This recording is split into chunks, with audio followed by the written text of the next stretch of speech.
आती अभी? तुम तो सच में डर गई। 10 मिनट पहले तो यहाँ कुछ और ही था। वहाँ टाइम रेट अलग होगा।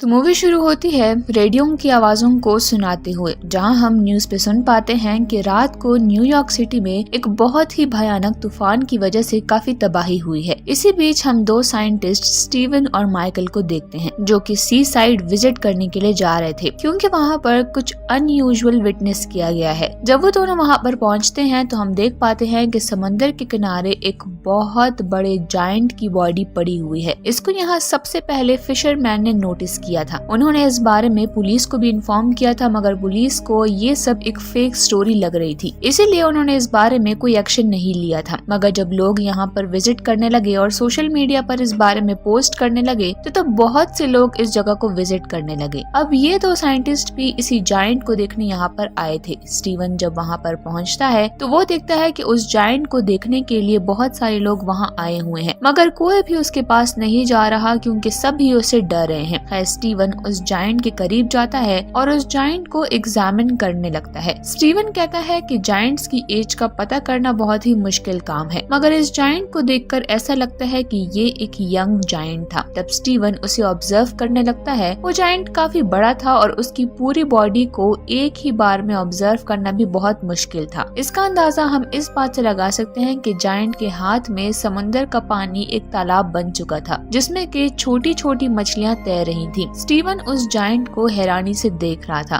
तब वो वहाँ के लोगों को देखकर कहता है कि ये सब लोग तो इस जायंट की छोटी छोटी कॉपीज हैं। स्टीवन ये सब कुछ सोच ही रहा होता है कि तभी उसकी एक दोस्त उस जायंट पर चढ़ जाती है और फिर वो जंप करके सबको बताती है कि इससे डरने की जरूरत नहीं है, ये एक डेड बॉडी है। इस पर सभी लोग उसे फॉलो करते हुए उस जायंट पर चढ़ने लगते हैं। वहाँ उसके साथ पिक्चर्स बनाते हैं और काफी खुश होते हैं, मगर स्टीवन ना तो उस पर चढ़ रहा था और ना ही उसे टच कर रहा था। दूसरी तरफ स्टीवन के कुलीग उस जायंट के बारे में नोट्स बना रहे थे। हम देखते हैं जैसे ही दिन गुजरता है लोग कम होते जा रहे थे और सभी उस जायंट को देखकर उसके साथ फोटोज लेकर वापस घर जा रहे थे। स्टीवन भी अपनी टीम के साथ वहाँ से चला जाता है और फिर 3 दिन के बाद वहाँ विजिट करता है, क्योंकि उसे उस जायंट में क्यूरियोसिटी थी। उसका कहना था कि ये जायंट जिंदा लोगों से कहीं ज्यादा जिंदा है। वहाँ पहुंचकर वो देखता है कि कुछ बच्चे उस जायंट पर स्लाइड कर रहे हैं और कुछ आदमी उस जायंट को काटने की बातें कर रहे थे। तब स्टीवन आज देर तक वहाँ रुकने का सोचता है ताकि जायंट के साथ कुछ ज्यादा टाइम स्पेंड कर सके, मगर जैसे ही वो जायंट के पास आता है तो वो नोटिस करता है कि वो जायंट डिके होने लगा है और उसका हर एक बॉडी पार्ट अब काफी अजीब दिख रहा था। यहाँ पर स्टीवन उस जायंट के कान पर एक लड़की को भी नोटिस करता है, जो कि जायंट के कान को एक चेयर की तरह यूज करके वहाँ पर बुक पढ़ रही थी। स्टीवन नोटिस करता है कि वक्त गुजरने के साथ उस जायंट की यूथ भी कम होती जा रही है, क्योंकि वो डिके हो रहा था। उसके टिश्यूज डिके होने की वजह से उसकी बॉडी भी खराब हो रही थी। स्टीवन यहाँ पर जायंट के फेस पर एक इंसेक्ट को नोटिस करता है, जो कि उसके मुंह की तरफ ही जाने वाला था। तब स्टीवन सोचता है कि जब तक ये इंसेक्ट इसके मुंह में जाएगा तब तक ये जायंट डिके हो चुका होगा। और अब स्टीवन हिम्मत करके उस जायंट की चेस्ट पर चढ़ता है। वहाँ चढ़कर वो जायंट के बाजू को देख रहा था और कुछ बचा हुआ पार्ट इंसेक्ट और बर्ड्स खा रहे थे। स्टीवन नोटिस करता है कि उसकी आंखों पर भी अब एक अजीब सी लेयर आ गई है, जो कि उसकी आंखों को तालाब जैसा लुक दे रही थी। यहाँ पर स्टीवन उस जायंट की आंखों में देखकर सोचता है कि इस जायंट के डिके होने की तकलीफ उसकी तन्हाई की तकलीफ से कम है, और फिर स्टीवन वहाँ से चला जाता है। अगली बार जब स्टीवन वहाँ पर आता है तो वो देखता है कि उस जायंट के हाथ और पांव भी डिके हो चुके हैं और अब वो उसकी बॉडी को गौर से देख रहा था। और हम देख पाते हैं कि कैसे इंसानों ने ही उसकी बॉडी का ऐसा हाल कर दिया है। अब अगली सुबह जब स्टीवन वहाँ पर आता है तो देखता है कि उस जायंट का सर भी उतार दिया गया है और इंसेक्ट्स और बर्ड्स उसे खाने में बिजी हैं। सर के बगैर वो जायंट अब बिल्कुल भी इंसानों जैसा नहीं लग रहा था और इस तरह स्टीवन का इस बॉडी के साथ जो रिलेशन डेवलप हुआ था वो भी अब कम हो रहा था। अब काफी हफ्तों तक स्टीवन वहाँ नहीं आता और जब वो दोबारा वहाँ पर विजिट करता है तो देखता है कि अब वहाँ पर वो जायंट कम्प्लीटली डिके हो चुका था और वहाँ जो कुछ भी बचा था वो बस उसकी कुछ हड्डियाँ थी और अब लोगों का उस जायंट में इंटरेस्ट भी खत्म हो चुका था। यहाँ यहाँ तक कि लोग तो उसकी एंट्री को भी भूल चुके थे और हम जायंट की बोन्स को जगह जगह लोगों की शॉप्स और घरों में एज ए शो पीस देखते हैं। एक दिन स्टीवन जब साइकिलिंग कर रहा होता है तो वो जायंट के स्कल को एक ग्राउंड में नोटिस करता है। फिर स्टीवन उस जायंट की बाकी बोन्स को भी ढूंढने लगता है। उसका मानना था कि जायंट की ये बोन्स अच्छी हैं उन यादों से जो कि उसके जहन में है। उसके बॉडी पार्ट्स को म्यूजियम और सर्कस में भी रखा गया था और साइंटिस्ट का कहना था कि जिन भी लोगों ने उस जायंट को देखा था वो सभी उसे मॉन्स्टर समझते थे जो बस मरा हुआ था। मगर स्टीवन ऐसा नहीं सोचता था। उसके लिए वो जायंट जिंदा है जो आज भी उसकी यादों में था। एक दिन स्टीवन सपने में भी उस जायंट को देखता है कि कैसे वो जायंट शहर में जगह जगह अपने बॉडी पार्ट्स को कलेक्ट करता है वापस समंदर में जाने के लिए। तो यहाँ पर इस मूवी का एक डीप मीनिंग है जो कि इंसानी लाइफ से रिलेटेड है। जैसे इंसान जब इस दुनिया में आता है तो अपनी एबिलिटीज, अपनी लुक्स, अपनी पर्सनैलिटी से लोगों को अट्रैक्ट करता है, कनेक्शंस बनाता है और दूसरों के लिए जीता है, बिल्कुल इस जायंट की तरह। जैसे वो किनारे पर आया तो सभी लोग उसकी तरफ अट्रैक्ट हुए, लेकिन जैसे ही टाइम गुजरता गया लोग उसकी एग्जिस्टेंस को ही भूल गए, बिल्कुल इंसानों की तरह। जब कोई इंसान मरता है लोग उसके जाने पर रोते हैं, गम मनाते हैं, मगर फिर बहुत जल्द ही उसे भूल भी जाते हैं और अपनी लाइफ में बिजी हो जाते हैं। किसी को याद भी नहीं रहता कि ऐसा कोई इंसान भी था। अब हम चलते हैं अपनी दूसरी स्टोरी की तरफ।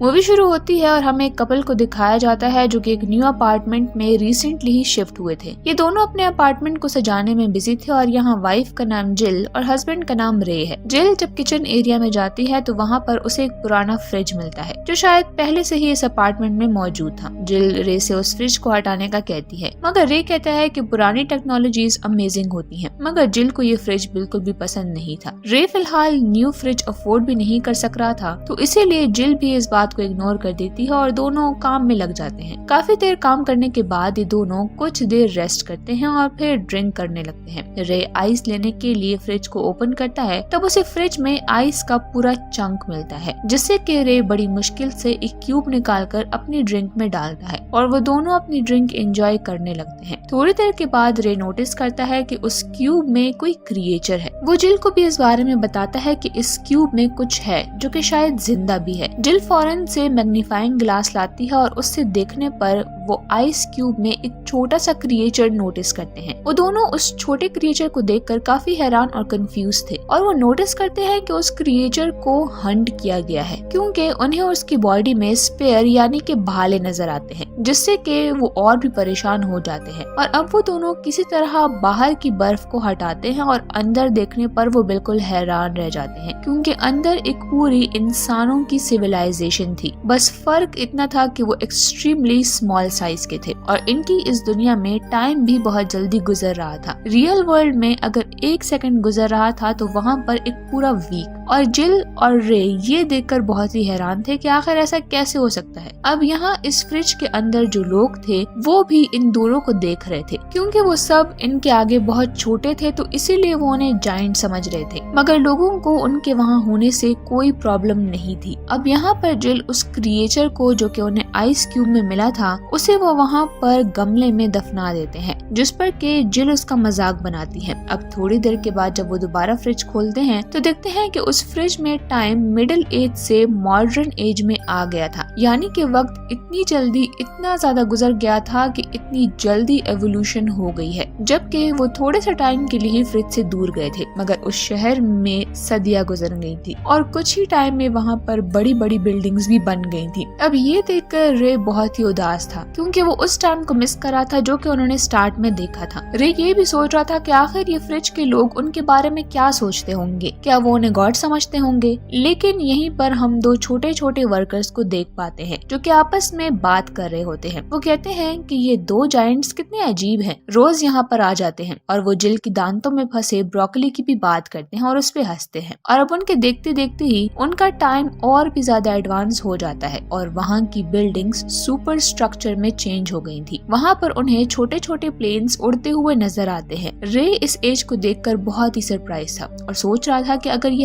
हमारी दुनिया से रिजेंबल करता है तो इस एज के बाद क्या होगा। इतने में वो वहाँ पर एक लाइटनिंग ऑब्जेक्ट को देखते हैं। रे हैरान होता है कि ये क्या है। उसे देखने के लिए जब वो उसके करीब जाता है तो तभी वहाँ पर एक ब्लास्ट होता है जिससे कि रे दूर जाकर गिरता है। जिल रे के पास जाती है और देखती है कि उसका फेस जल गया है, यानी कि वो एक लॉन्चर था और वहाँ पर उस वर्ल्ड में अब जंग चल रही थी। जब वो वहाँ जाकर देखते हैं तो सब कुछ खत्म हो चुका था और वो उस फ्रीजर को बंद कर देते हैं क्योंकि वो उस वॉर को बढ़ाना नहीं चाहते थे। इसके बाद वो पिज्जा ऑर्डर करते हैं और उसे एंजॉय करते हैं। अब उस फ्रीजर को खोले हुए उन्हें 1 घंटा हो गया था। रे कहता है कि हमें फ्रिज खोल कर देखना चाहिए कि वॉर खत्म हुई है या नहीं, मगर इस बार वो डर रहे थे कि कहीं वहाँ सब कुछ खत्म ही ना हो चुका हो। जब वो फ्रिज खोलते हैं तो देखते हैं कि वहाँ वॉर खत्म हो चुकी है और छोटे छोटे इंसानों ने सब कुछ रिकवर कर लिया है। वो वहाँ छोटी छोटी कार्स को भी देखते हैं जो कि पर्ल्स की तरह लग रही थी। वो सिटी के इस स्टेज को अपने फ्यूचर से कंपेयर करते हैं। इसके बाद वो देखते हैं कि वो सिटी एक पिरामिड स्ट्रक्चर में चेंज हो जाती है जिससे काफी सारी लाइंस कनेक्ट कर रही थी। जिसके बाद वो पिरामिड स्ट्रक्चर उन सारी सिटीज को अपने अंदर एब्सॉर्ब करने लगता है और फिर एक बड़ी सी एनर्जी बॉल में कन्वर्ट होकर ब्लास्ट होने लगता है और उसकी स्पार्क पूरे किचन में फैल जाती है, जिसे वो बहुत गौर से देख रहे थे, जो कि काफी खूबसूरत लग रहा था। जिसके बाद वो स्पार्क वापस से फ्रिज में चली जाती है और फिर एकदम से सब कुछ गायब हो जाता है और वो दोनों हैरान रह जाते हैं। रे को लग रहा था कि शायद अब सब कुछ वापस से शुरू हो जाएगा, लेकिन जिल कहती है कि शायद सब कुछ खत्म हो गया है और ये दुनिया की एंड को शो करता है। रे फ्रिज की स्विच को निकाल देता है और फिर वो दोनों एक दूसरे को हग करते हैं। उन्होंने कुछ ही टाइम में दुनिया का एक पूरा स्केच देख लिया था जिसमें पास्ट, प्रेजेंट और फ्यूचर को दिखाया गया था। अगले दिन जब वो दोनों जागते हैं तो इसी बारे में सोच रहे होते हैं और उनके जहन में अभी भी कुछ सवालात थे और वो सस्पेंस में दोबारा से फ्रीजर को देखते हैं जहाँ वो छोटे छोटे इंसान वापस आ गए थे और डायनासोर के मीट से अपना पेट भर रहे थे और कुछ डायनासोर से बचने के लिए भाग रहे थे, यानी कि अभी ह्यूमैनिटी का स्टार्ट दिखाया जा रहा है। और इस तरह ये मूवी भी यहीं पर एंड हो जाती है। तो ये मूवी हमें इस दुनिया की क्रिएशन, एवोल्यूशन और एंडिंग के बारे में बताती है और इसमें सारा प्रोसीजर काफी अच्छे से एक्सप्लेन किया गया है।